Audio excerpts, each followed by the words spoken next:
you mess with me, you got no chance. No chance in hell, you got no chance.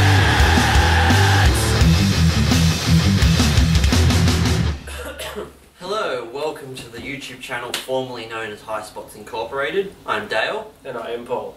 And today we will be reviewing Night of Champions 2015. Yeah, so we'll start with the kickoff show. So we had Neville and the Lucha Dragons versus the Cosmic Wasteland. Yep, this match, I mean, it was not too bad. It could have been a hell of a lot better than it was. I was expecting a hell of a lot better than it was. But, I mean, I'm just glad as to who went over in this one. Yeah, that was good. I mean, like, obviously we want the Cosmic Wasteland to go over. They have a much better team. But, like, I mean, the pre-show goes for an hour. Yeah. Right? Yet they give them like 15 minutes for a match. Yeah, and like you don't need 45 minutes worth of like fucking promo packages. No, you don't need 45 minutes worth of Renee Young talking, as much as I like seeing Renee Young for 45 minutes. Half an hour is enough for Renee Young, alright? Let's chuck some Corey Graves in there and good stuff, we're all good. Alright? Half an hour match then. Yeah, exactly. And it gives the people on the pre-show a little bit, like, it's kind of consolation prize, because like, you know that when they get booked on the pre-show, they're like, oh, we're on Actually, the pre-show. one thing I've wanted to mention for a long time, I've mentioned it to other people, but I haven't mentioned it on camera, is I feel like for the pre-shows of pay-per-views, what they should do is they have some sort of either high-up storyline on NXT match or a NXT title match as the pre-show match. Because then it doesn't feel like such a waste. Yeah, it's a great idea. But then it seems like it's wasted on the pre-show rather than a takeover. That's true, but yeah, I get your point, but they could make it work. There's some kinks to work out in the idea, but there's merit in the idea. Definitely, yeah. Alright, what did you give that match? I gave that a Scotty 2 Hottie out of 5. It wasn't anything fantastic. Yep, I gave that one a 3 MB. So yeah, it wasn't anything fantastic, but it wasn't bad. Then we had, still as part of the pre-show, the New Day responding to some tweets backstage. Very odd tweets as well. Yeah, Xavier Woods was fantastic in this. So was Kofi, to be honest. Yep. When they started the Save the Tables chant at the end, and Kofi got like really heated at Rich Brennan. Yeah, like extremely. Like he was really yelling at him, like, you know, save the tables, Rich. Come on, help us save the tables. And yeah, that was pretty much the only notable parts of the kickoff show. Alright, moving on to the pay-per-view itself. We kicked off the night with Ryboch versus Kevin Owens for the Intercontinental Championship. Yeah, so it's nothing super special about this match. It was a good back and forth match. It was a lot of Owens. Yeah, which is nothing Not to complain about. surprising. Not surprising either. Well, it was surprising to me, but it wasn't anything to complain about, definitely. Yeah, well, no, but I mean, Ryback kind of held up his end in this match. Yeah. It, like, let's be honest, it was a title match with like no real story. Yeah. No real build up. It was a title match for the sake of taking the title off one guy and giving it to another. Pretty much. That's purely all it was. For that reason, like, I mean, Kevin Owens went over 3 MB out of 5. Yep. It's good to see him get a title. All right, I give that one a 3.5 MB out of 5. The extra 0.5 is for the actual victory of Kevin Owens and the winning of the title. Yeah, because he thoroughly deserves it, and he needed it. Definitely. Needed it since he lost the NXT title. Alright, moving on to the tag team titles match. The Dudleys taking on the New Day. I think you missed the match. Did I? Rusev I did too, my bad. Well, that pretty much sums up the fucking match. Yeah, Nobody it really cares. does. I didn't care. See, that's how much he cared. He completely forgot it even happened. So, Dolph Ziggler won that match. I gave it a Scotty 2 Hottie out of 5. It wasn't that great. Yep, now that I remember back to it, yeah, I probably give that the 1 Billy Gunn out of 5. Yeah, the only thing to note about this match was that Dolph Ziggler came out with Lana's face on his crotch. Yeah, that was quite hysterical / creepy. I'd just go with creepy. Oh, it was kind of hysterical. It was hysterical until he came out, kissed his hand, and then... Yeah, I didn't notice that the first time. That was fucking creepy. It was just so hysterical that it was creepy. Yeah. Well, actually, it was the other way around. My bad. So creepy that it was hysterical. Yep. Anyway, moving on to the match that I talked about, the tag team title match. Yeah, so it was the New Day versus the Dudley Boys. New Day being the champions, obviously. Yep. See, this match kind of surprised me in the way of, one, wasn't quite as good as I thought it would be, Yeah. and two, the finish. Yeah, I mean, I had a bit of like mixed thoughts after. Like, we both picked the Dudley Boys to win. Yeah. Which, But- I mean, they did, but... Technically. Yeah. Yeah, we both picked the Dudley Boys to win, but for some reason, like, you know, further towards the Night of Champions pay-per-view, I was thinking to myself, like, I don't know, maybe it's a bit soon. Because, I mean, the New Day only just got the titles back. You know, so, like, fair enough. Yeah, and now we see a reason as to why they didn't give the Dudleys the titles. Because of the MSG show. Yeah, they have a bigger platform to put it on, I guess. Exactly. And, yeah, so New Day was fantastic as usual in this match. Yep. Mostly Xavier Woods, and he wasn't even in the match. Loved his red hair, by the way. Yep, looked absolutely brilliant. Fantastic. And so that one ended up in Xavier Woods ran in after 3D, I believe. I think it was Kofi took it. Yeah. Yeah, after Kofi took a 3D, he broke up the pin, got the disqualification loss for them. They retained the titles, and then he went through a table. Yep. Yep. Alright, we then moved on to... What did you give that match? Oh yeah, we didn't rate that match, my bad. I gave it a 3 MB out of 5. I thought it was quite disappointing for what it was, but like we said, storyline progression. Yep, I also gave it a 3 MB for the exact same reasons. Okay, now we move on. Yep, I should probably stop jumping the trigger a bit. Yes. Alright, we Missing had... matches all over the place and ratings. Alright, we had Charlotte taking on Nikki Bella for the WWE Divas Championship. Whoop-de-fucking-do, Basil. Yeah. So yeah, this was actually a pretty old school kind of style match as Yeah, far definitely. as like psychology, because Yep, had the working knee injury. yeah, like Charlotte. I don't know whether she actually like landed awkwardly. No, it was a work. It did look like she landed. It did look very awkward, She but pulled it off well then. you could tell by the way they treated it after that it was definitely a work. Yeah, but at the time, Yeah, at the time it... good effort. Either way. So apart from that, that was probably the only selling point of this match. and the fact that Charlotte actually won the title. Yeah, but here's my thing about this: it's lost all of its impact. Yeah, It's gone. It really Like, has. Because you knew it was going to happen. Yeah, like you missed your moment on Raw. Like, yeah, okay, you'll have to mention AJ Lee's fucking Divas title reign or whatever, but Who cares? yeah. And do you really want Nikki Bella to be in your record books as opposed to like, okay, put the title on Charlotte, give her a lengthy run, Exactly. and then Charlotte Flair. Fuck, give Will be Natalia a lengthy run with it. Yeah, or just anyone. Yeah, anyone. Becky Lynch even. Give fucking Alicia Fox a run with the title. It'd be better than Nikki Bella. Cameron. Yeah, fuck, I'd be happy with that. And Just she's make- terrible. Just make sure she pins people when their shoulders are on the mat. And we got no problems. Alright, yeah, so Charlotte wins that one with a figure 8. I Yep. gave that a Scotty 2 hottie and a half out of 5.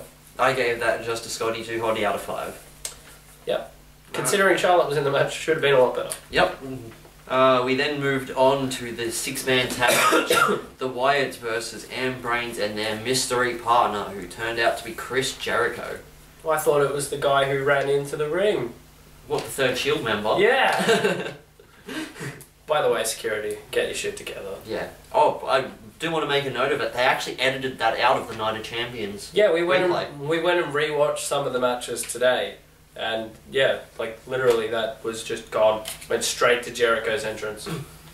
Yeah, it was quite hilarious, but you know, It's a little bit annoying. Like, it happened, guys. yeah, just get over it. It happened. Yeah, like, who cares?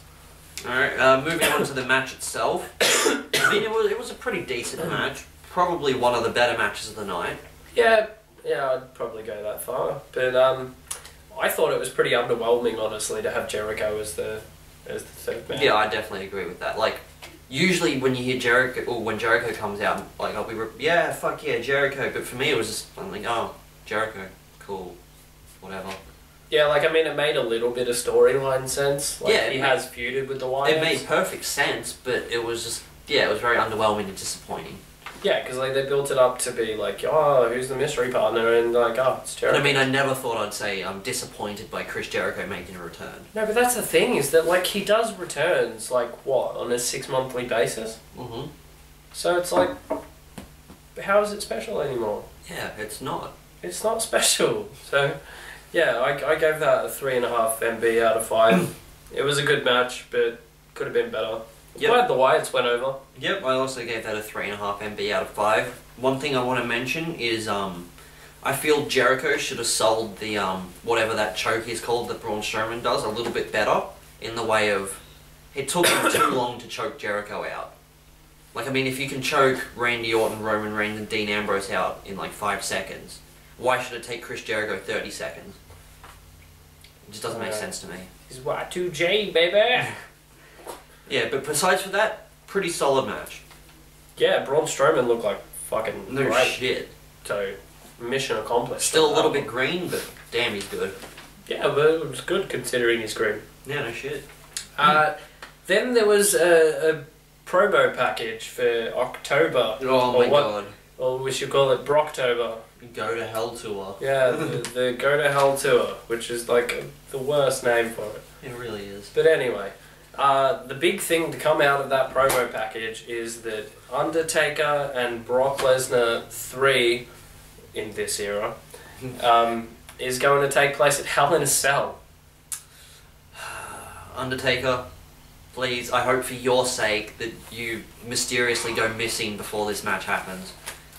Or that you can, like, reverse your aging by 15 years. Because I'm honestly terrified for you, in a legitimate way. Like, it's gotten past the point with, you know, the Attitude Era stars and stuff that they bring back. It's gotten past the point of being, like, a novelty. Like, now, there's genuinely a lot of people that we know who just watch Undertaker matches cringing at every move. Including me. Yeah, exactly. We both, like, every match with Lesnar that he has had, we've just sat back like, shit, I hope you don't die. Yeah, like, let's hope he doesn't break his neck on this suplex. Yeah. And that shouldn't be how it is. Yeah, exactly. And, like, we have a perfect example of something like that later on in the night. Yeah, exactly. I mean, we'll look at it this way. I said I'd prefer that the third match didn't take place at WrestleMania. I got my wish. Yeah, but now that you've kind of said that, I kind of wish it does take place at WrestleMania, just so they can have a straight up match. Yeah, just so Taker doesn't have to risk being inside Hell in a Cell. Because people, they see Hell in a Cell, they assume lots of bumps, lots of big bumps, lots of weapons. That's things Undertaker cannot do at the moment.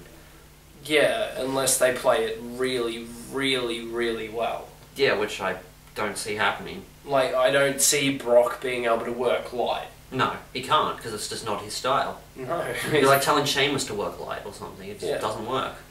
Yeah, so, I for all the excitement and stuff for that rematch in Hell in a Cell, we're a bit indifferent about it, I guess. I honestly don't want the match to happen from a personal standpoint. Yeah, exactly. Like, just as genuine wrestling fans. Not fans of the characters, but fans of the people who do it. Yeah, and our respect and, like, love for the people who've given their bodies to the business and to entertain us. Yeah, well, that's like 25 plus years on that guy, and he doesn't need to do it. No, he doesn't need to. He just doesn't. He doesn't even need to wrestle anymore. Like, honestly. Like, literally I really hope, honestly, like, as much as there's Undertaker, WrestleMania synonymous with each other, if this match goes badly, or if it even remotely is, like, you know, in not hard too good on shape. Undertaker, I hope that he just calls it a career. Yeah, and I honestly, that's his last match. I agree. Or they fucking call this one off and let him rest up until Mania. That should be how they go with it, though. Anyway, we should move on to the actual like stuff that happened. Moving on to some lighter subjects. Yeah. We then moved on to the co-main event of the night, which was Cena versus Rollins for the United States Championship. I'm glad that this went on first. Yep, me too.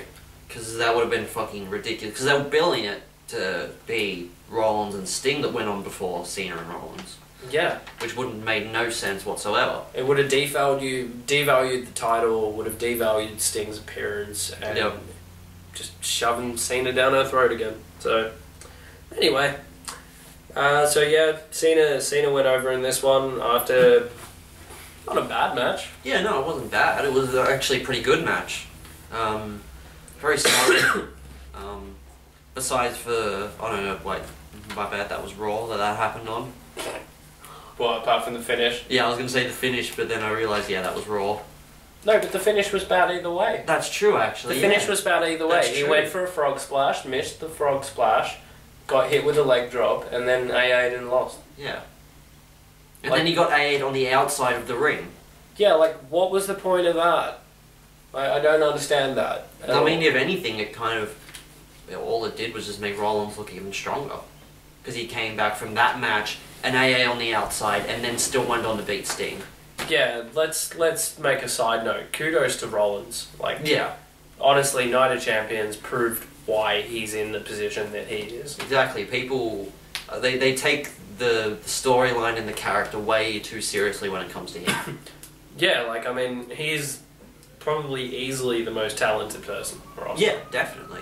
The And- main roster, anyway. Yeah, well, the main roster. There are some people, Who you are know... probably... Yeah, they could give him Yeah. a run for his money, but... But, like, the fact that he is WWE World Heavyweight Champion is a fantastic decision. Exactly. I hope he stays in the main event for a long time. Yeah, definitely should. So I gave that a 4 Horsemen out of 5. It was a good match. Yep, I also gave that a 4 Horsemen out of 5. Pretty solid match. Yeah. Really enjoyed it. So then immediately, pretty much after Rollins got AA'd on the outside, Cena threw him back into the ring, and then Sting came out. Yep, and then... Oh, I thought you were going somewhere with No, that. not really. Yeah, we then kicked off Rollins versus Sting. Yeah, there's not really much to say about this match because it wasn't terribly long or anything. It wasn't terribly long, but I mean, fucking top effort by Sting. Yeah, good stuff. Like, because as much as people would expect it to just be like Sting, you know, like Rollins, working around Sting. Yeah, Like, Sting put in yeah, his effort, man. He definitely Definitely. put in his bit. no doubt. And yeah, that table bump was really nasty. Yeah. Well, he ended up with like some pretty wicked bruising on the Yeah. back of his arms and his back as well, and that came up before the match even finished. Yeah, so I couldn't imagine how it is like the next day or something. Yeah, no shit. And so we're probably going to go a little bit back to the conversation we were talking about Undertaker. Yep. The turnbuckle power bombs that are obviously the point of conversation with everyone, they are what caused the injury. Yep, definitely. And, like, I mean, we don't know what the injury is yet. It's obviously something neck related. See, now, I've got the same point of view as I do with The Undertaker. I feel like Sting should probably call it quits as soon as possible. Now, while most people who personally know me assume that I say that because I don't like Sting, the thing is that it's not that I don't like Sting. I don't like what WWE have been doing with him, first of all. But when I say that he should call it quits, it's for the same reason why I say The Undertaker should call it quits. Because I respect him that much and don't want to see him in a wheelchair for the rest And of he's his life. 56. Exactly. He's done his bit for the business. Like, he was the star of WCW. And to be honest, kind of elevated TNA to a point where they were actually on the radar. of Yeah, most people. exactly. Like, he kind of brought them up to the... I wouldn't quite say the next level, but almost. I'd say the next level. To be honest, they were on a par, if not lesser, than Ring of Honor. Oh, yeah, definitely. And then as soon as, you know, Sting and Hogan, well, not so much Hogan, he just took them. Yeah, like all the people like fucking Sting and... Like Bischoff and Yeah. you know, those kind of people that came in. Like, I mean, Sting did a lot for their brand. Did a lot. Definitely. Like, yeah, with, you know, obvious regards to people like Kurt Angle and Jeff Hardy who also helped a lot. Oh yeah, obviously. But yeah. So exactly what Dale said. We kind of hope that he hangs it up soon just for his own health. Yeah, don't want to see you in a wheelchair for the rest of your life. It would be very, very unfortunate. Yeah, exactly. And no one wants to see No. that. So what do you give that match? I gave that match a 4 MB. 4 MB. 4 MB. Oh, that's a new one. A 4 Horsemen out of 5. Yeah, I gave that a 4.5 Horsemen out of 5. Just purely because, like, I mean, A, Rollins retained, and B, top effort by Sting for finishing the match. Yep, I completely agree with that. Yeah. Alright, moving on to the entirety of the pay-per-view.